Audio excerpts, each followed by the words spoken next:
ازيكم عاملين ايه؟ النهارده هنعمل ميلك شيك. ميلك شيك بطريقه سهله وبسيطه، انا بحبه جدا. مشروب صيفي جميل ومنعش، والاهم من كده ان هو مفيد قوي.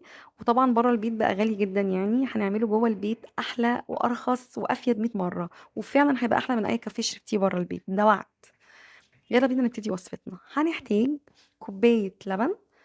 كل كوبايه لبن هتاخد معلقه كريم شانتيه. انا طبعا كريم شانتيه انا بستخدم اللي هو الويب كريم ده، انا بستخدم دريم لاب، فهو بالتالي مسكر. فبستخدم معاه معلقه سكر واحده. ما يبقاش اقل من كده. طبعا لو بتستخدمي كريم شانتيه او خام، يبقى طبعا تحطي معلقتين او 3 سكر. وهنحتاج كاكاو خام، بس طبعا نوع كويس.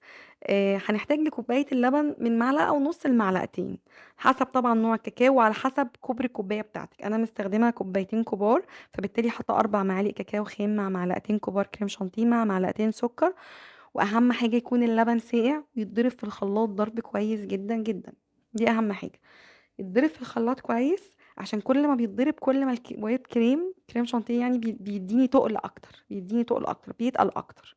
فبالتالي هيبقى قوامه احلى، وهتلاقيه فصل كده وبقى طعمه جميل.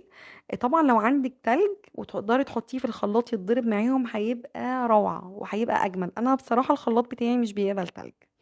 بس كده خلص الوصفة، ونبتدي نحطه في الكوبايات ودوقي أحلى ميلك شيك. هيعجب الولاد جدا أنا متأكدة، وهيعجب ضيوفك، وهيعجبك انتي شخصيا، دي أهم حاجة. أتمنى ان انت تجربيه، وأتمنى ان هو يعجبك إن شاء الله.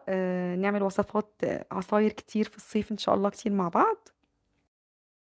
لو الفيديو عجبك أتمنى انتوا تجربوا الوصفة، وما تنسوش تشتركوا في القناة عشان توصل لكم كل وصفاتنا الجديدة. أشوفكم في فيديو جديد في وصفة جديدة إن شاء الله.